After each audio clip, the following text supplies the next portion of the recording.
મારા દીકરાને શું મોટી ફોર્ચ્યુનર કે 25 35 લાખની 40 લાખની 50 લાખની કરોડની ગાડીમાં મારા દીકરાને શું ના ફરાવું ને?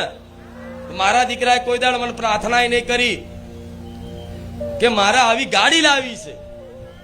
પૂછો, કોઈ દાડ નહીં. ઉપરથી બધા સેવકો કે માડી તમે ગાડી હારી લાવી દો ને, ગાડી લાવી દો ને.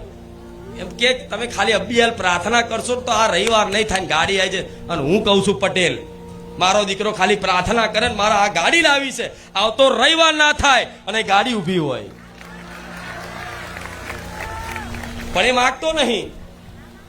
એ માગતો એટલે નહીં, એને ખબર છે કે એને કહી દીધું છે મને માતા, માં તું મોટી મોંઘી કરોડો રૂપિયાની ગાડીઓ મને તું ફેરવીશ, હેલિકોપ્ટરમાં ફેરવીશ. મારા દીકરાને હેલિકોપ્ટરમાં બેહાડવા માટે પૂછો જેટલા જણા કે માડી હેલિકોપ્ટરની ફૂલોની વર્ષા કરીએ, માડી હેલિકોપ્ટરમાં એન્ટ્રી કરીએ, માડી થોડી ખાલી જગ્યા કરી આલો, ખાલી રજા આપી દો ને બધું અમે કરી લઈશું.